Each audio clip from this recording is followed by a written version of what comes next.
Welcome to Positive Talk Radio. Our goal is simple: to explore evolving ideas one conversation at a time. So, stay with us as right now we present.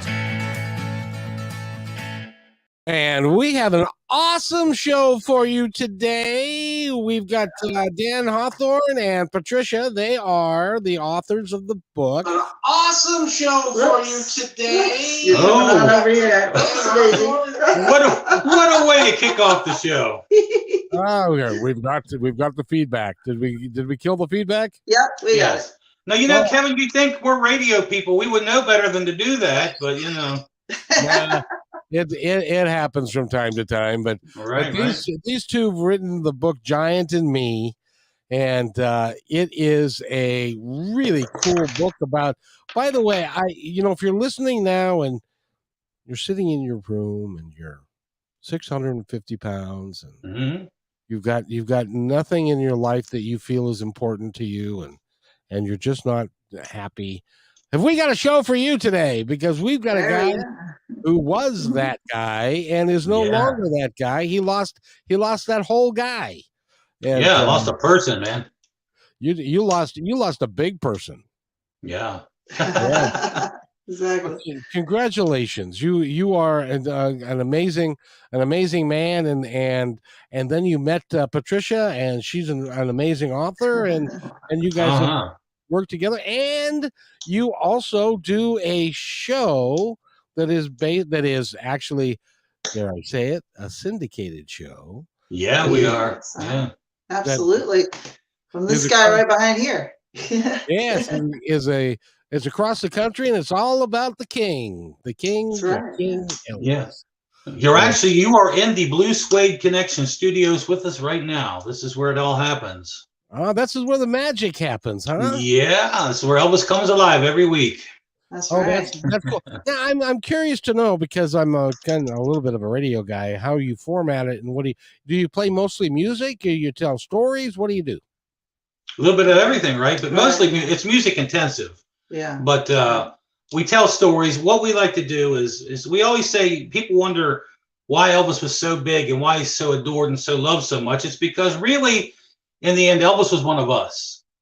And we like to show that on the show. We play the alternate takes where he's laughing in the studio, messing up, making fun of himself, telling jokes, being a little ornery here and there, which editing always comes in with that. But, and we just show the real side, the human side of Elvis. And he's very much a major part of the show. We play clips of him talking throughout the show. And every week's a theme.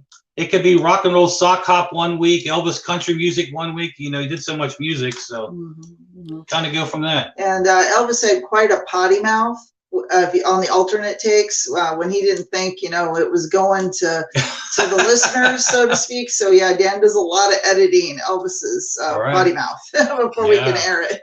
Hi, my name is Beep. Anyway. Yep. In the studio, he drops things here and there as he's working out songs. We have a lot of celebrity guests that stop in too, sort of. Well, in fact, Gomer Pyle might come out today. Go all day. Surprise, surprise, surprise. Now, can you see? Now that is really, really good. Can you sing like Jim Neighbors? Oh no! To dream the impossible dream, to fight the unbeatable foe, something like that. Yeah. Now, for those of you that are a little younger, because Elvis passed in like 1978, right? Is that right? 77. Yeah. You're close. And I remember where I was. I was driving in my car when they announced that he had passed, and but. For those of you who aren't aware of how big Elvis was, at one time in like 1964, there was a group of guys that came from England that on their bucket list, and I'm talking about, of course, the Beatles. Sure. On their bucket list was to meet Elvis, and they got to have the opportunity to do that at one point, and they were thrilled. It went into all of their writings, and it's in the anthology and all of that. So Elvis was like in the late 50s and early 60s, he was the man. Yeah, he was. Yeah. And in fact, he is again today. That movie that just came out in June. Yes.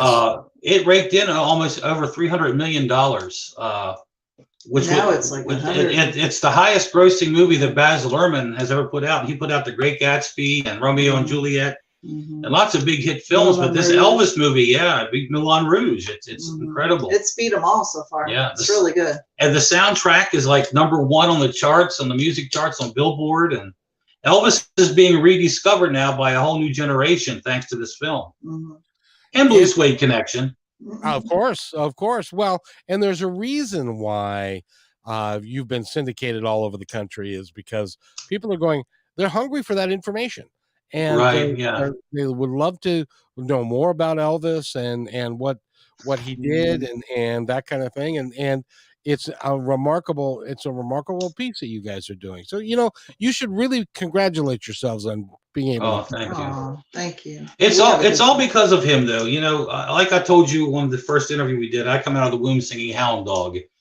And when I got into radio, it was always my dream to do an all Elvis radio show. And then it was always my dream to fall in love with a beautiful angel. So now I've got my two worlds coming together. My angel does my Elvis radio show with me. So there you go. And she wrote your book with you. And she absolutely, yes. And that's right up my alley. So I had no problem with that. But when he said, you're going to do radio with me, I was like, she didn't believe me at first. I don't see myself doing radio. That's not my thing. Yeah. But it's a lot of fun. It is a great deal of fun, and you guys are taking it to a great level of putting that together. But let's start at the beginning, shall we? Absolutely. I'd love to talk about that when you had that conversation in the mirror with the man in the mirror that you were looking at. Right. Tell us about that.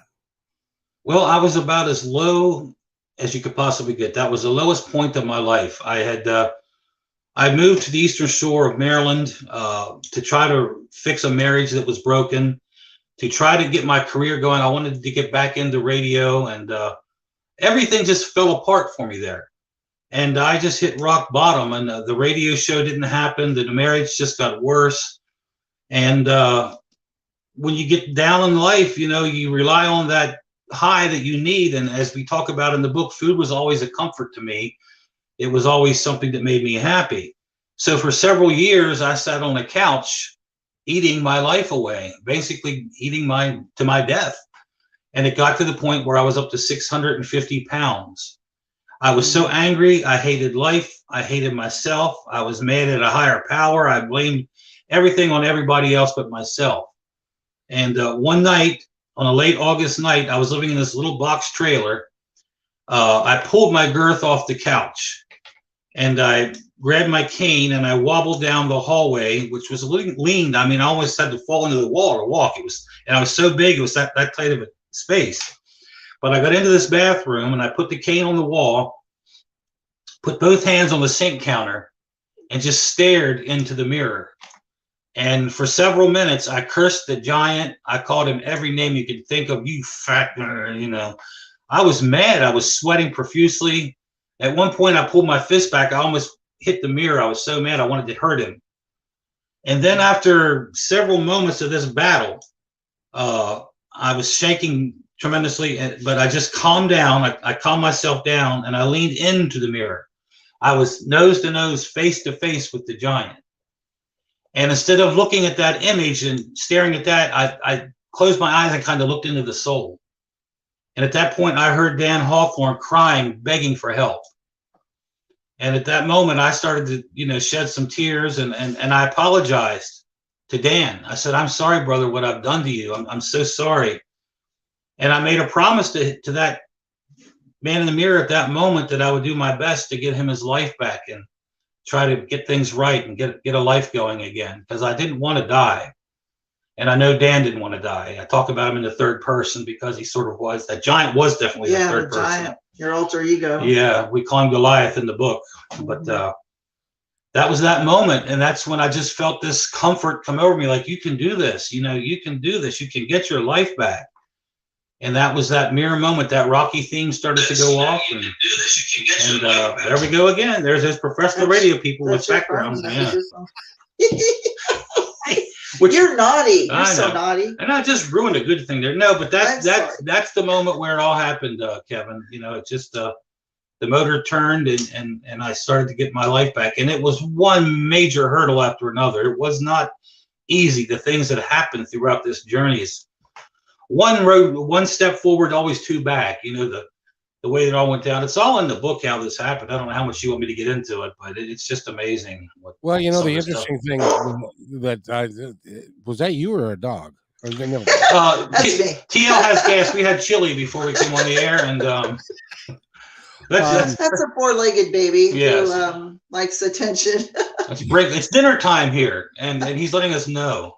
Yeah. Oh, very, very good. Very good. Right. No, but I was struck by one of the things that you mentioned was when you took your kids to school in the morning and that you would plan your day or plan your trip home by which fast food place you were going to stop and get their supersized meal.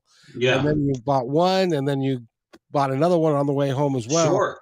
Yeah, because the strip of Ocean City where I was living is just a long strip. It's a tourist place.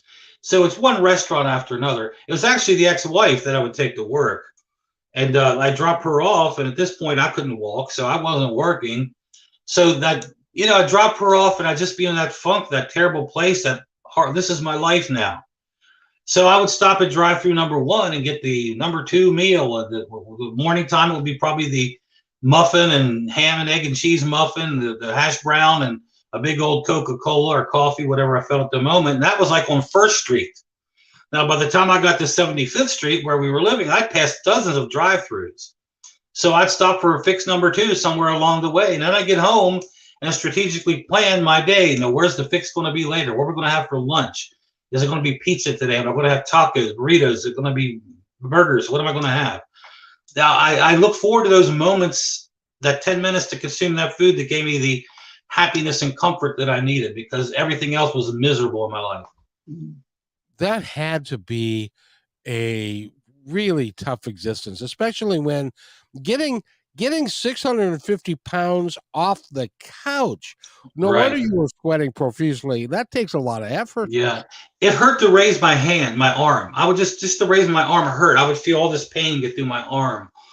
And I had a bad ankle at the time too, and I still do. I deal with that, but just standing on that, I mean, it was miserable. One of the big things too, I remember in this dark time in my life, I don't know if we covered this in the book or not, I forget, but I went out to a movie by myself, which is embarrassing enough as it is. And it was an old time movie theater. I think it was when the new Star Wars remake came out, when they re-edited Star Wars. I wanted to see it. And I went in and I went to go sit in the seat and I couldn't fit. I had to go out into the lobby and ask them, do they have a fold-out chair or something? When they did, they brought it down and put it in the middle of the aisle so Fatty could sit there and watch the movie. No, a chair with no sides? Yeah, one of those like aluminum chairs, yeah. And I was afraid that wasn't going to hold me. Yeah. That's how bad it was. That had to be a very humbling moment in your life. It was.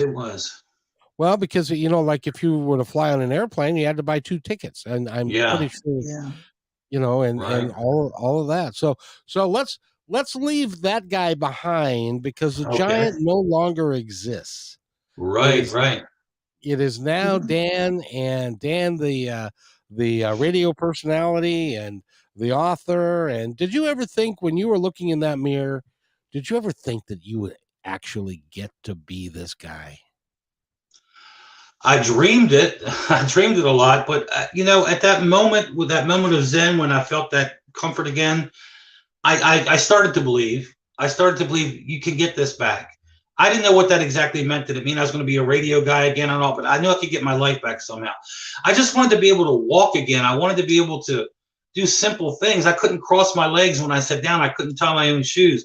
So those were the kind of things I dreamed of at that moment. And then as I started to lose the weight and as things started to happen, then I started to dream bigger and bigger. And then I started to get that itch to get back into radio again. And I started to think, you know, you're going to meet that special someone someday. Sometimes someone's going to walk into your life. It's going to happen. Just keep concentrating on you and fixing you. and all those things will fall into place, and they certainly did. It's pretty amazing that it's all worked out the way it has. But at the same time, it's not. Right. Because you were not destined to be a 650-pound dead man that had to be buried in a piano crate. Right. Or something. Right. That's not who you were. That's not who you are. No. And go ahead. I was going to say, as I look back on it now, people ask me all the time, do you regret it? At one point I used to say, yeah, but now I don't, because all that led me to where I am now. And I know that my story is helping others, and that's kind of become my goal. This book that we have is not about making money for us. It's about giving back. I was given a gift to live again. And I know there's millions of people out there living in that same dark place where I was living. And it doesn't have to be people with weight issues. It can be drug addicts or people who are contemplating taking their life, who are just unhappy in life and feel like it's over. I can be that voice now for them and let them know, hey, you are beautiful inside and out. You can get your life back. And that's the message I speak every day to anybody that will listen. And that's why it's important that you come on this show, because this is Positive Talk Radio. It's about being positive. It's about doing great things. But we are all the sum total of our experiences. Absolutely. And when your experiences over a period of time are you weren't in a good marriage, you didn't feel good about yourself and those things. But at the end of the day, you use those experiences to change who you were to become the man that you are. And first of all, I congratulate you to a great degree. You've done a marvelous thing. Thank you, sir. Thank you. Absolutely. And the other cool thing is you are absolutely right. There is somebody that's going to listen to this podcast or this video cast, and they're going to say, damn, that's me. Right. That's right. where I am. If he can do it, I mean, you put your pants on one leg at a time. You may wear an S on your chest, but you're still a man. And if you can do it, somebody else can do it as well. Right. And that's the message, Kevin. And I love what you do. What you do every day with this show is amazing. And people need this. They need what you're doing exactly every day. There's so much negativity in the world and so much bad out there. We need this positive radio. And I'm so glad that we found one another and we're able to do this together. Well, I thoroughly enjoy having you on because you've got a tremendous amount of energy. It would have been, guys, it would have been such a waste of human ability for you to have passed away and had given up.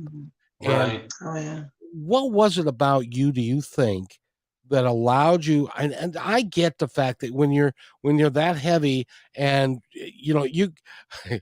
you can wake up in the morning, go into the restroom and lose 10 pounds. Sure. And that sort of thing. But when you are that heavy, and then to turn your life around to that degree, you've got to be really proud of yourself. I got to ask you though, how'd you do it? Well, I certainly didn't do it alone. And there's so many angels in my life. The first being Ann Carball. I got to give Ann Carball credit. She's in our book because Ann was a friend of mine, a high school friend, and she knew my pain and what I was going through. She knew how unhealthy I was, and she worked at the local community college in my hometown. And in that college where she worked, there was a new fitness instructor who took over the gym and is also a teacher. His name is Thomas Burge. And Ann talked to Thomas when he first got there, and she says, I have a friend I think that you would really like to talk to, because at that time, Thomas was looking to give the gym a good reputation, let the public know it existed, and not just students could work out there, that the public could come to this place too. And he had heard about me, and he sent me in a message, an email. And he said, tell me a little bit about yourself. And I told him all the problems and how big I was, but I told him I wanted to live. And Thomas said, I would like you to come in here and talk to me. I think I shared this with you the first time, but when he said that, I was scared to death. And I sat in my car for a long period of time with the angel here and the devil here, debating, do I really want to go in there? Is this guy serious? Because I'd had so many failures up to that point. But I did go in, and Thomas shut the door, walked in, sat down at his desk, and stared at me right in the eyes and said, "Tell me about it." We had about a half-hour chat, and at the end of that chat, he said, "Are you serious? You ready to do this?" I said, "Yeah." And that once again, Rocky theme started to play, and that was the beginning. But many angels helped me, and Ann would be the first, and then Thomas, of course. I would not have been able to do this without him. And we give him a lot of credit in the book, and he deserves it, right, TL? I mean, absolutely, Mr. Birch. He's a hero all to himself. Mm-hmm. And then, of course, other angels. The most important angel appeared in my life then when I least expected that. So, but angels, and this lady saved my life too. I got to tell you, on my journey, Kevin, you think when you lose all that weight and things, you think you're never going to have health issues again. Well, I had a kidney stone going on, and I think it was, you didn't know you had one. And I didn't address it, and I had some other issues going on. At the same time, I'm losing all this weight. My body's not adjusted to eating healthy so much anymore at this point. So one day, Patricia and I were out to dinner, and I'm sitting in this restaurant, and I felt, like a wave. It started at my feet, and it just went through my entire body. And it started getting heavier and heavier, this constant wave just shooting through my body. The pain got so severe, I couldn't talk. I could barely talk. And I said, "I can't move, Tricia. I can't move." And I said, "Go out and get the car or something. I got to go home." And I started getting freezing cold. And the people in the restaurant were staring at me. I knew they were wondering what's going on with this man. I literally could not even get out of the booth. I was so in pain, and this sharp, sharp wave. So I did finally make it to the car. I said, "Just take me home. I want to get under the covers." I was freezing. She had the heat turned sky high in the car. I said, "Take me home." She said, "I think you need to go to the emergency room." I said, "No, baby, I want to go home. I want to go home." You just wanted to go to bed. I wanted to get into a hot bath or something and get under the covers. It just hurt that bad. And she said, "I'm not going to take you in this house. You're going to the hospital."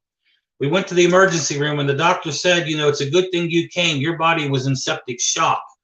He said, "You very well may not have made it if you had just went home and gotten that bed." He said if you'd have gone to sleep, you wouldn't have woken up. Yeah, so again, she's an angel for many reasons, but there you go. Another one. Well, I got to tell you, if you set yourself on the right course of action and you believe in it and you work it, good things will happen.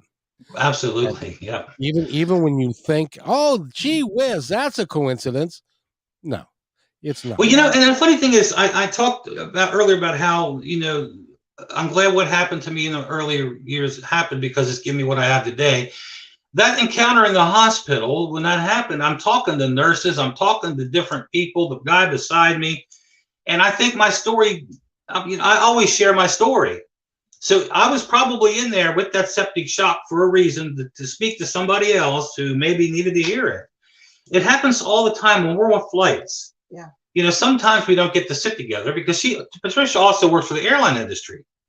And sometimes we get to fly for free.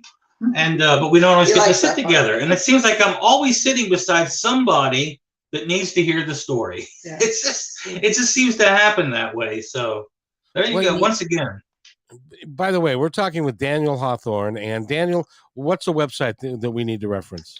Go ahead, Tricia. You're the pro. Well, Dan's personal blog site would be probably the best place to go, and that's dan-hawthorne.blogspot.com. And that's got his story and the blogs that he writes and book information. Everything is on there.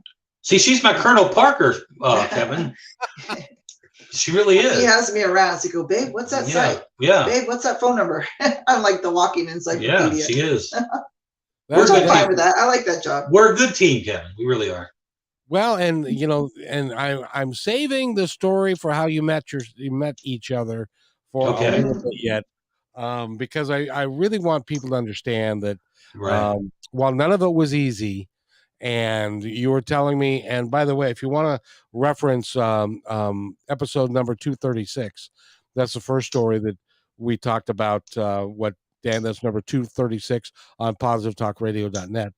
And we talked about your story and where it came from, because I didn't know any of it.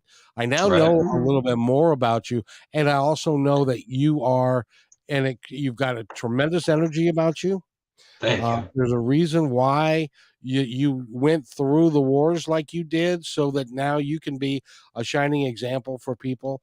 who are in the same boat. And it doesn't have to be just weight. It can be anything that you feel addicted to because it's the only thing in your life that makes you feel decently. Mm-hmm. Exactly. Right. Exactly. I spoke to a couple of years ago, about 2 years ago, I think I spoke to a group of people, drug addicts, actually, and they were people who were trying to recover. And I spoke to that group, and so many came up and said, I relate so much to your story. And I'd never taken a drug in my life, but yet my story resonated with those folks. So, well, your drug of choice is food. Exactly. A burger. Well, the interesting thing about that is today I had the opportunity to interview a gal. She lost her son when her son was 31 of a drug overdose because he'd had physical issues and had several major surgeries, and so they gave him all these drugs. He became addicted, and he ended up losing his life. And so it can happen in myriads of ways. And that's why your story is so powerful. And I'm glad you wrote the book. And thank you. And how long has the book been out now? It's just under 2 months. Yeah, just under 2 months. It's doing really well. We're so blessed and humbled by all of the things that people write us and the reviews. It's getting 5-star reviews mostly, and some 4, but mostly 5, and just some great words people are sharing with us on Amazon and other places, because it's available everywhere. So, but yeah. How's it make you guys feel? You want to answer? Go ahead. You're good. I've been talking. I feel wonderful. I didn't really want to write this book in the very beginning. Dan and I were just barely knew each other, and it wasn't my genre to write in. I'm a fiction writer, and so I didn't think I could do it, and I didn't think I could do it justice. I thought the story needed to be shared, but I didn't think it was me that could do it. So initially, I had turned him down. So now to see, that the feeling that I had that I needed to do it was a good instinct for me to follow, and now I can clearly see why. And the thing is, it's in time that we've written this book. It's taken a few years, but we wanted this book out years ago, but obstacles once again. But I don't think it was supposed to come out then, because she knows me now 10 times better than she knew me 5 years ago. So it's easier for her to tell the story that she tells. Right. And I didn't want to be in it, remember? Yeah, that was the hard part. We haven't got to the love story yet, but she was very uncomfortable with that. I'll tell you anything. I'll tell you what color underwear I'm wearing. Yeah. I don't care. I'm an open book. But with her, I don't want to talk about me. I said, babe, you're too big of a part of the story now. There's no way you can't be in the book. So I think it's one of the best parts of the book too, along with your story itself. It shows people that love can come from anywhere. You don't know where it's coming from. And then when it happens, it's truly beautiful, and I think it gives it a really, really nice, happy ending. So. Okay, you guys are forcing me into us talking about that part of the story. I was going to hold it for later, but tell us how you met and how that all played out. Well, for me, when I was that 650-pound giant, I was looking for any kind of friendship or anything I could find, not in person, but on the good old internet. And being an Elvis fan, I would go to different Elvis sites and this and that. And I found one called the Elvis International. And I met several wonderful people in this club. But there was this particular pretty blonde-haired girl I used to see in there once in a while. And I found out she was a writer and this and that. And I friended her on Facebook. And I would watch her a little bit. So now you skip a few years, Kevin, when I'm still this very large fellow. I had another friend in this club named Deck. His name was Deck. That's his name. But he was dying of cancer. Deck's dream was to go to Graceland and see Elvis's house and all that. That's what he wanted to do. So the 650-pound giant said, okay, I'll do this. So Deck, myself, and a few others jumped in the car and we went to Memphis. Now, I kind of stayed in my own bubble when I was there. The hotel where we were staying had a big auditorium, and that's where they held a lot of the festivities, the Elvis sock hop or the dance hop, all the different Elvis fan clubs were there, can give their money they raise for their charities of choice. And I'm in this room one night in my own little bubble at my table, and I'm watching all the people, and some folks from the UK come over. They knew me, and Linda and Lorraine, you guys, I love you guys. They came over and said hi, and they recognized me. And most of the pictures and stuff I posted on this page, I was the thinner me with wet hair and all that, but they figured it out. So I'm sitting there, and the doors open, and in walks this beautiful, beautiful blonde-haired girl. And she didn't walk across the floor, she floated. Oh. And I watched her intently. I really did. And I'm sitting straight across from her. I would never make eye contact or anything like that. And I didn't want her to know I was watching, but I couldn't keep my eyes off of her. And I watched how other people gravitated to her, but I didn't feel worthy. I talked to everybody else, but I didn't feel worthy to talk to her. This went on that whole evening. So the next day, in the same auditorium as the day they're doing the presentation of the fan clubs, and she had her own fan club. Guess who sat one chair in front of me? There she is again. Now I'm peeping in on their conversation, listening. And I figured the lady beside her must have been her mom and somebody, one of her friends or something, but I wouldn't speak. So now this journey's over. I've come back home. The Memphis trip was a disaster for a lot of reasons, which we don't need to talk about now. But now skip about 2 years, and my journey of getting my life back is going on. And all these people are coming up to me at the gym and different places. You know, you need to tell people how you learn to like yourself again, and how you learn to exercise correctly and lose weight, and how this happened to you. And I thought, man, you know, they're all telling me to write a book, but I can't write a book. I can talk till I'm blue in the face. I can talk about this little pack of tape for an hour if I need to. But I can't write. I'm not a writer. But I remembered that beautiful girl, Patricia Garber, that I saw at that dance that night. And I wrote to her on Facebook privately, said, hi, Patricia, I don't know if you remember me or even know who I am. I said, we're in the Elvis International together, and I know you're a writer. And I told her the story a little bit, and I said, can you give me some advice about writing a book? Because I don't know what I'm doing, and people want me to tell this book, to tell this story. Now, deep down, I was hoping that she would do it. You know, I was thinking, yeah, maybe she'll do it. But I know she writes real story or fantasy stories about Elvis and stuff. But maybe, you know. But she wrote back and said, oh, I know who you are. And, yeah, I've been seeing you on Facebook. You've got an amazing story. And whoever tells your story is going to need to know anything and everything you can give them. You're going to have a ghostwriter. So any dreams, memories, thoughts, whatever you have, write them down. And make sure you give them to this person because they're going to need to know this stuff. And I thought, well, that's great advice. And I started to do it. Maybe 2 or 3 days later, I got an email. Beep. I said, oh, it's Patricia Garber again. And I remember your line was, call me crazy, but I think a higher power wants me to tell this story. Yeah, because I couldn't stop thinking about it. All right. So that's where it began. Go ahead, babe. I was dreaming about it. And I mean, the very first night after our conversation that night, I already had some of the first couple chapters, the storyline, the plot, you know, because I had already discovered by just Googling, thank goodness for Google sometimes, that creative memoir is very much like fiction. It has the same sort of format. So I thought, oh, well, that's not so hard. So then that night I was already thinking about what kind of a format it should follow.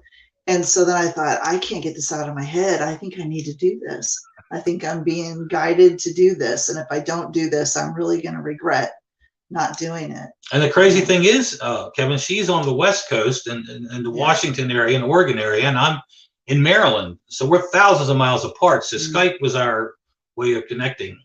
Yeah. That's the beginning. That's a really great story. And by the way, Patricia, you had no choice. Yeah. You were absolutely. And it was by, in my opinion, that and for what it's worth, part of our experience is that we meet at a certain point in our life when it all works for us and it works to be together. And this is what you guys were destined to do. Mm-hmm. I think absolutely. So. And you know, back when you were saying that you were sitting at that table at that event, I still don't remember you being there. Right. And you're sitting right behind me. Mm-hmm. I never saw you. Now, how could I miss a 650-pound man sitting right behind me. I actually have a picture. She's in it of my view of her that night. I posted it on Facebook. And I'm a very observant person. Just you know, I'm a creative person, and I'm very observant of everything around me. But I have no memory of seeing you there. Yeah. Even though we knew all the same people. Mm-hmm. Isn't that bizarre? You know, it's sort of shameful to say, but yeah, well, you know, and no, it's not. You were busy and you were sitting in front of him, and so you'd have to turn around and all that kind of stuff.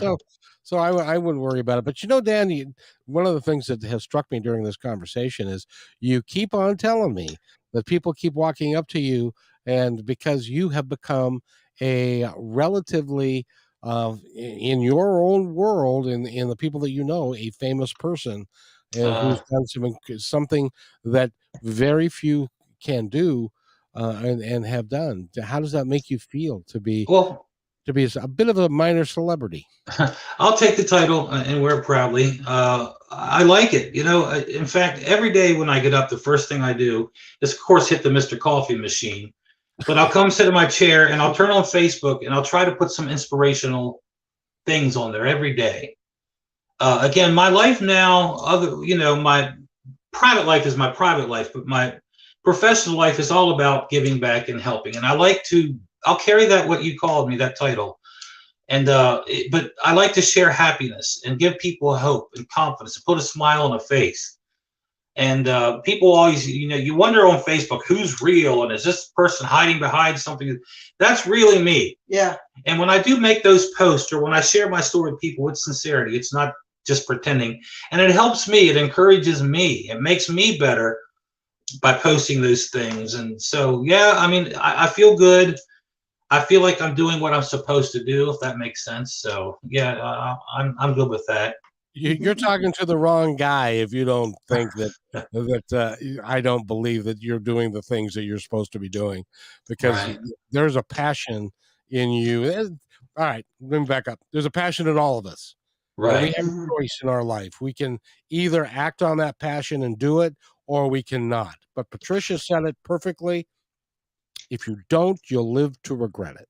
Right. You know what? I think every single human being on this earth has purpose, and they have a something they're supposed to do. And I say all the time, it could be the simplest things of opening that door for that little old lady every morning that you see when you're leaving the building, saying, "Good morning," make her day. You know, just a smile on your face, a kind word, a kind something. We all have purpose, and it's our job to find it and share it if we can. You know, that's what it's all about. And in your work, speaking of which, are you doing any public speaking as yet? Well, we have in the past, and now with the book out, we're already starting to set up some things now. I think in September or October, March. Yeah, March we're going to start doing lectures. Yeah, I used to speak at the high schools and college classes and stuff like that, churches. Yeah, everywhere. Anyone that wants to hear it. So yeah, that's something else we're working on now. I'm glad you asked that. So if you're watching, hey, contact me. If you're in this area, or we can fly to you. Whichever. Absolutely. And the next thing is, I'd love to see you put up a killer website for all of it, to house all of your stuff, because what you're doing, what you've done, is important. Yeah, I think so. And you know, the sky's the limit, Kevin. Whatever that higher force that guided us this far wants us to do, we're willing to do it. So, you know, it's all about, like I said, giving back and trying to help others. And like I said, this whole thing's just giving me purpose, and I'm so excited. I get excited talking about it, as you can tell. And you know, we love getting out and doing what we're doing. So who knows what tomorrow brings, you know? Well, exactly. I love talking to people.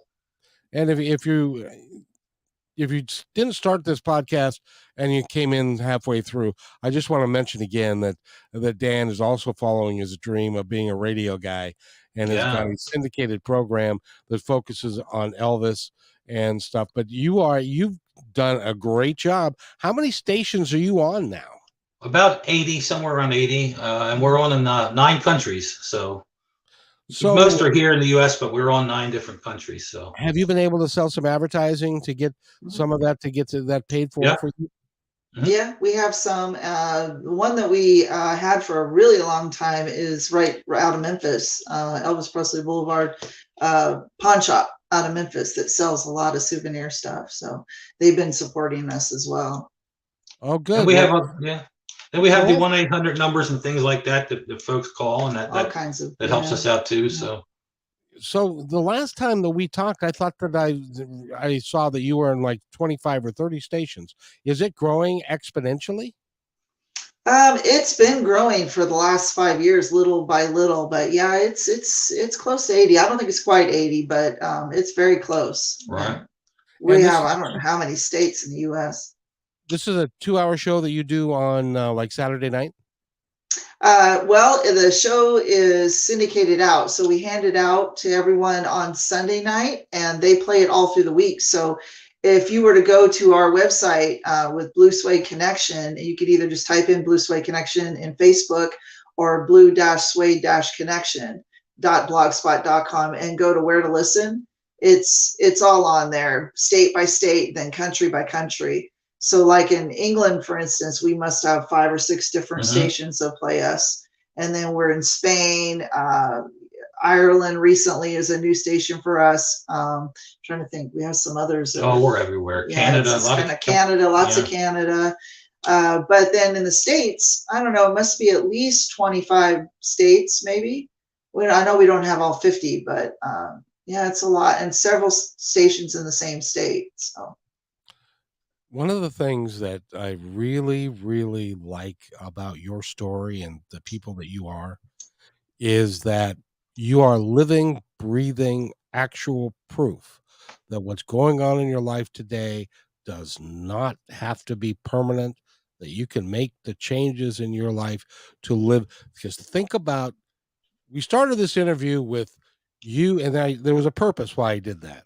We started with you standing in front of the mirror as a 650-pound man, hating life, hating yourself, and at the same time being very sorry for what you had done to yourself. And then at that moment in time, if I were an angel that came down and said, you know, Dan, this is what's going to happen to you.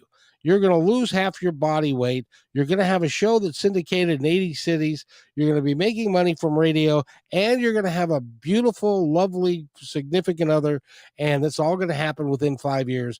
You would have said I was crazy. I would have thought you were a little wackaloony. Yes, sir. Definitely. I would think your elevator didn't go to the top floor. And all of that has happened.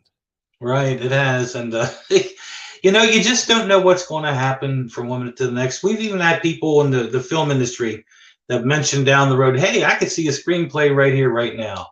I said, hey, as long as Brad Pitt plays me, I'm all good for it. So you just never know. You just never know. Jack Black.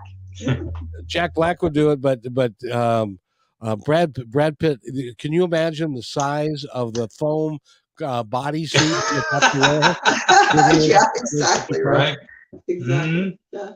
But you know that I'm not saying that's going to happen. But you just, like you said, you never know. Whatever happens, and if it's going to help somebody, we'll do it. So.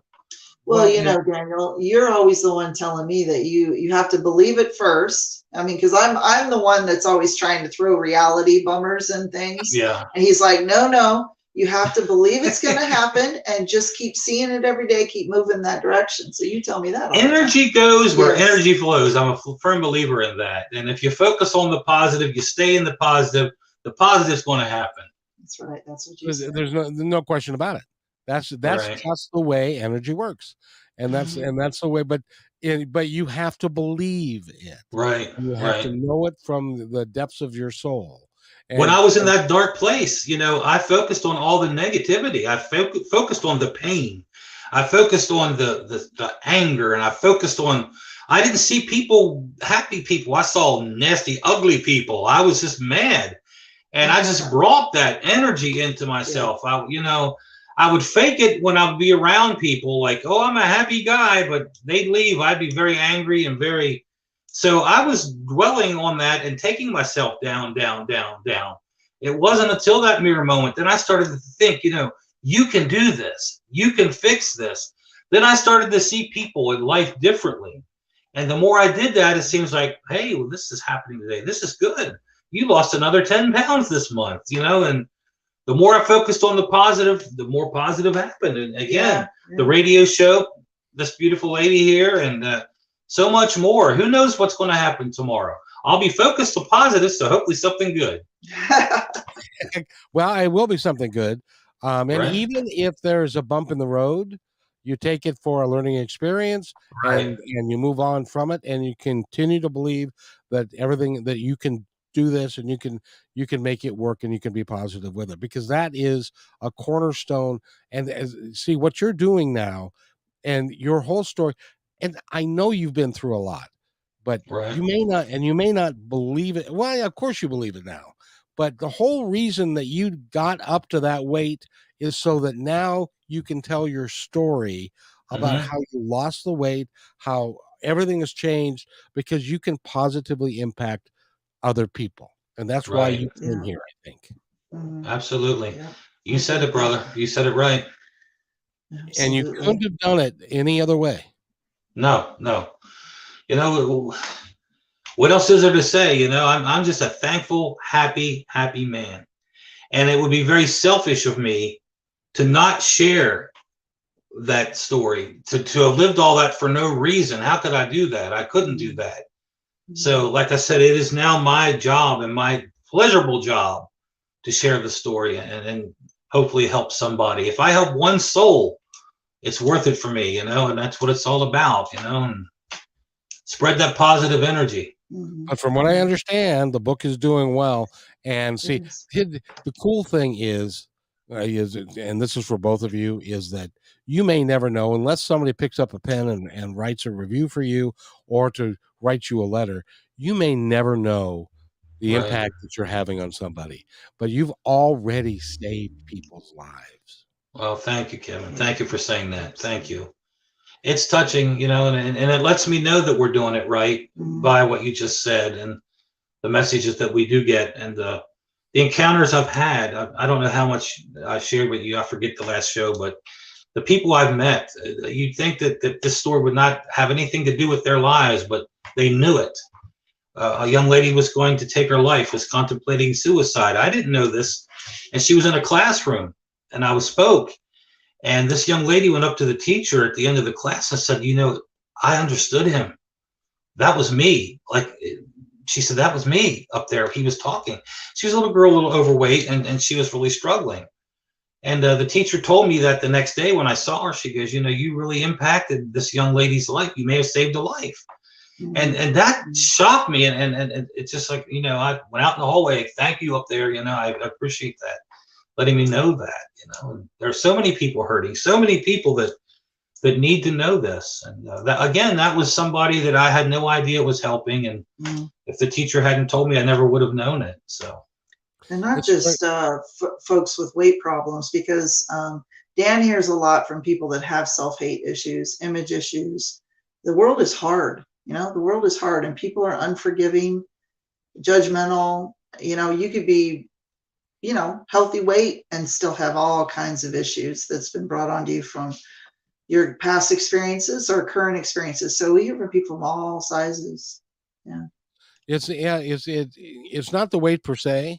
The weight is an example, but it can be anything, because if you a young girl that is being bullied on, and there have been kids that have killed themselves because they were bullied on Facebook and stuff. So it's a universal problem that we all have, because we don't think that we're good enough, and you are good enough, and you're proving to yourself and to others that you can do this, that you're good enough, and so are they. And you so know, and a lot of people get criticized, Kevin, like from the outside, the people that don't understand, like we write about in the book, why don't he just lose weight? Or why don't she just stop taking those drugs? Or why don't they just stop doing? To bring Elvis into this, Elvis sang a song called "Walk a Mile in My Shoes." And until you understand somebody else's life and what they're going through, you can't make judgment on them. You can't judge that lady that's overweight. You don't know what she's going through, because the weight thing is a mental thing. Everybody thinks it's just the people eating because we love to eat. No, it's a mental thing.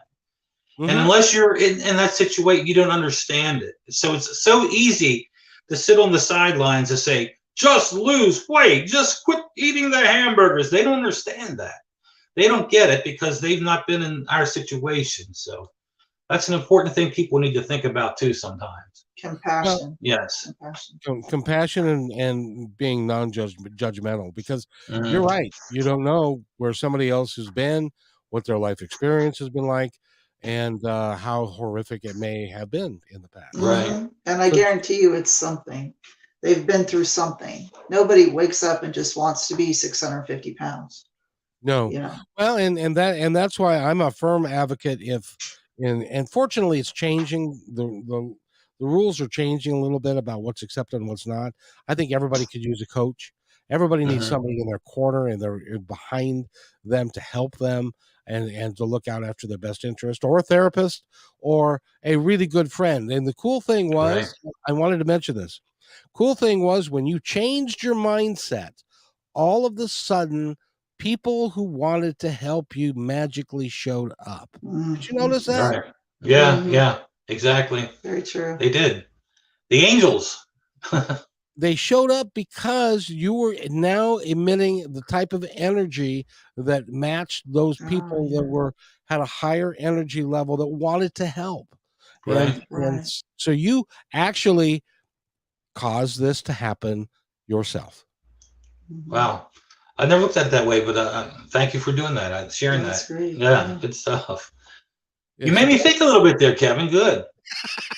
Well, it's true, because, and you said it earlier yourself, when you were talking about yourself in the positive, when you're talking about things are good, things are going to get better, that changes everything. All of a Right. sudden, the people that are doubting you and are oh, why, fatty, why doesn't it just lose weight? Those people fall away, and people Hmm. who understand come into your life, and that Right. happened for you, and they became angels for you.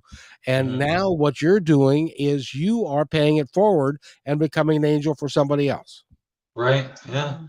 I like the way you put that, and I like it. I like it. Mm. You have a great, and you say about my energy. You pretty much, you're right Mhm. there with me, brother. I hear that passion in your voice and the excitement that you have for sharing the positive.